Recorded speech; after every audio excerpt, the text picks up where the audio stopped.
Good morning students, 11वीं वाले बच्चे। सिद्धि हिंदी विद्यालय के इस ऑनलाइन क्लासेस में आपका हार्दिक स्वागत है। अब बच्चों यहाँ पे हमारा ये जो पार्ट है, तीसरा पार्ट, अप्पू के साथ 2.5 साल, जो मैंने आपको बताया कि बंगाली जो फिल्म है पथेर पांचाली, उसमें से ये पार्ट लिया गया है। ठीक है। अब यहाँ पे बच्चों ये जो पार्ट है, ये पार्ट का भावार्थ मैंने आपको बताया कि जो लेखक हैं, ये लेखक एक जो एडवर्टाइजमेंट की कंपनी होती है उसमें काम करते हैं और उनको जो पैसे मिलते हैं इकट्ठे होते हैं और फिर उन पैसों में से ये फ़िल्म बनाते हैं। तो करीबन ये फ़िल्म का काम जो है वो करीबन 2.5 या 3 साल तक ये चला, क्योंकि लेखक को बहुत सारी यहाँ पे परेशानी हुई फिल्म मेकर को, लेकिन फिर भी उन्होंने सत्यजीत राय ने ये फ़िल्म बनाई। अब यहाँ पे बच्चों अप्पू के साथ 2.5 साल, ये जो पार्ट है, ठीक है, उसमें जो भावार्थ है, अर्थात ये जो पार्ट है, ये पार्ट हम यहाँ पे पढ़ने की शुरुआत करते हैं। सबसे पहले तो पथेर पांचाली फिल्म की शूटिंग का काम 2.5 साल तक चला था। इस 2.5 साल के कालखंड में हर रोज़ तो शूटिंग होती नहीं थी। मैं तब एक विज्ञापन कंपनी में नौकरी करता था। नौकरी के काम से जब फुर्सत मिलती थी तब शूटिंग करता था। मेरे पास उस समय पर्याप्त पैसे भी नहीं थे। पैसे ख़त्म होने के बाद फिर से पैसे जमा होने तक शूटिंग स्थगित रखनी पड़ती थी। शूटिंग का आरंभ करने से पहले फिल्म में काम करने के लिए कलाकार इकट्ठा करने का एक बड़ा आयोजन हुआ। विशेषकर अप्पू की भूमिका निभाने के लिए 6 साल का लड़का मिल ही नहीं रहा था। आखिर मैंने अखबार में उस संदर्भ में एक इश्तिहार दिया। इश्तिहार देना यानी कि यहाँ पे हम जैसे कि न्यूज़पेपर में नहीं कोई ऐड छपवाते हैं उसको। अब बच्चों यहाँ पे लेखक ने जो सत्यजीत रॉय हैं, उन्होंने अपने बारे में कहा कि ये पथेर पांचाली फिल्म का जब शूटिंग तो मतलब 2.5-3 साल तक चला, क्योंकि इस फिल्म के लिए उनको जो समय है वो काफ़ी लग गया। लेखक ने अपने बारे में सत्यजीत राय ने बताया है कि वो एक मामूली सी वैज्ञानिक यानी एडवर्टाइजमेंट की कंपनी में काम करते हैं। उसमें से नौकरी में से जब फुर्सत मिलती तब वो फिल्म बनाते। नौकरी में से उनको जो पैसे मिलते थे वो बचत करते और बचत होने के बाद उसमें से ये फिल्म की शूटिंग की शुरुआत करते हैं। अब शूटिंग के आरंभ में सबसे पहले तो यहाँ पे पात्र के चयन की ज़रूरत पड़ती है, मतलब फिल्म में जो पात्र लेने पड़ते हैं उसके बारे में। तो यहाँ पे जो अप्पू के साथ 2.5 साल, मतलब इसमें अप्पू नाम का ये जो छोटा सा बच्चा है, उसका किरदार कौन निभाएगा, उसके लिए अखबार में ये सत्यजीत राय जो लेखक है, फिल्म मेकर, उन्होंने इश्तिहार दिया। अब थोड़ा और आगे बढ़ते हैं। रास बिहारी एवेन्यू की एक बिल्डिंग में मैंने एक कमरा भाड़े पर लिया था। वहाँ पर बच्चे इंटरव्यू के लिए आते थे। बहुत से लड़के आए, लेकिन अप्पू की भूमिका के लिए मुझे जिस तरह का लड़का चाहिए था वैसा एक भी नहीं था।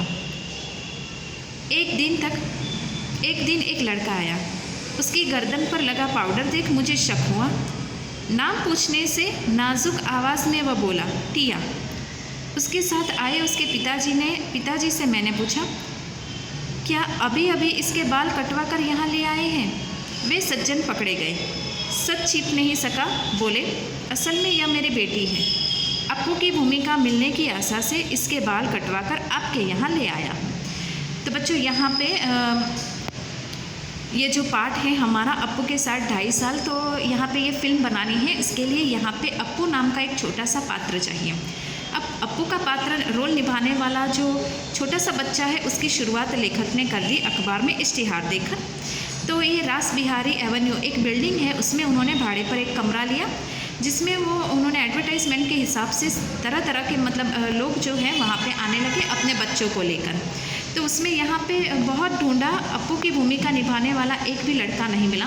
बहुत सारे लोग अपने बच्चों को लेकर आते थे, लेकिन अप्पू की तरह रोल निभाने वाला, दिखने वाला एक भी बच्चा यहाँ पे सत्यजीत राय को नहीं दिखा। आखिरकार एक दिन हुआ ऐसा कि एक जो पिता है, एक इंसान, वो अपने साथ एक छोटे से बच्चे को लेकर आते हैं। लेखक के सामने बैठे हुए थे, सत्यजीत राय के सामने। उन्होंने देखा कि बच्चे की गर्दन पे पाउडर लगा हुआ था। तो उन्होंने साहसिक पूछ लिया कि ये अभी अभी बाल कटवा के आप लाए हो? बच्चे से उसका नाम पूछा, तेरा नाम क्या है? बच्चे ने मतलब थोड़ी सी पतली सी आवाज़ में अपना नाम टिया बताया। उसकी आवाज़ से ही यहाँ पे सत्यजीत रॉय को मालूम पड़ गया कि ये बच्चा मतलब थोड़ा अलग प्रकार, मतलब ये लड़की है। फिर पूछा, और ये जो बच्चा आया था उसके जो पिताजी है उनसे पूछा तो पिताजी ने कहा कि हाँ अभी बाल कटवा के लाए, दरअसल ये लड़का नहीं लेकिन ये मेरी बेटी है। अप्पू की भूमिका के लिए आपको जो पात्र चाहिए था वो मिल नहीं रहा था, इसके लिए मैंने यहाँ पे अपनी बेटी के बाल कटवा दिए। बच्चों यहाँ पे एक पन्ना करीबन हमारा हो चुका है, दूसरे पन्ने पर हम देखते हैं, थोड़ी सा और शुरुआत हम यहाँ पे कर ही लेते हैं। देखो यहाँ पे मैं आपको चित्र दिखा देती हूँ। ये फिल्म पथेर पांचाली फिल्म का एक दृश्य है, ठीक है। ये फिल्म जो है ये अलग अलग यहाँ पे क्षेत्र में कलकत्ता के कुछ एक सीन उसमें से लिए गए हैं। और ये जो पिक्चर है ये पिक्चर आप अभी भी यहाँ पे हिंदी भाषा में भी उसका अनुवाद हुआ है। ये फिल्म आप अगर गूगल के ऊपर भी सर्च करोगे तो पथेर पांचाली फिल्म आपको हिंदी भाषा में डबलिंग की हुई देखने को मिलेगी। अब यहाँ पे थोड़े से पार्ट की हम शुरुआत कर ही लेते थे। विज्ञापन देखकर भी अप्पू की भूमिका के लिए सही तरह का लड़का न मिलने के कारण मैं तो बेहाल हो गया। आखिर एक दिन मेरी पत्नी छत से नीचे आकर मुझसे बोली, पास वाले मकान की छत पर एक लड़का देखा, ज़रा उसे बुलाएंगे तो। आखिर हमारे पड़ोस के घर में रहने वाला लड़का सुबीर बनर्जी ही पथेर पांचाली में अप्पू बना। अब यहाँ पे लेखक ढूंढ रहे थे अप्पू की भूमिका निभाने वाले एक लड़के को, ऐसा लड़का मिल नहीं रहा था। तो एक दिन ये सत्यजीत राय की जो पत्नी है उनकी पत्नी ने कहा कि हमारे पास ही में एक ऐसा जो आप जिस प्रकार का बच्चा आप ढूंढ रहे हो ये फिल्म के लिए, ऐसा बच्चा हमारे ही बगल में रहता है। तो यहाँ पे वो बच्चे को दिखाया। तो पथेर पांचाली फिल्म में जो बंगाली फिल्म है उसमें सबसे पहले जिस बच्चे की भूमिका निभाई जिस इंसान ने, वो बच्चा यहाँ पे उसका नाम है सुबीर बनर्जी। ये बच्चों अंडरलाइन कीजिएगा क्योंकि याद रखने वाली बात है। और लेखक की जो ढूंढने की अप्पू के रोल में भूमिका निभाने वाला जो बच्चा चाहिए था वो उसकी शुरुआत अब यहाँ पे होती है। उनको बिल्कुल ऐसे ही सुंदर सा अप्पू की भूमिका निभाने वाला एक अच्छा सा दिखने वाला बच्चा यहाँ पे मिल जाता है। तो बच्चों आज के इस वीडियो में हम यहाँ तक ही देखते हैं। करीबन हम देख सकते हैं कि लेखक की जो अप्पू का रोल निभाने वाला जो छोटा सा बच्चा वो ढूंढ रहे थे, वो बच्चा उनके अपने ही घर के पड़ोस में सुबीर बनर्जी नाम का एक छोटा सा बच्चा मिल जाता है। तो बच्चों यहाँ पर रुकते हैं, नेक्स्ट वाले वीडियो में हम इसके आगे के पन्ने की शुरुआत पढ़ने की करेंगे। तब तक के लिए थैंक यू।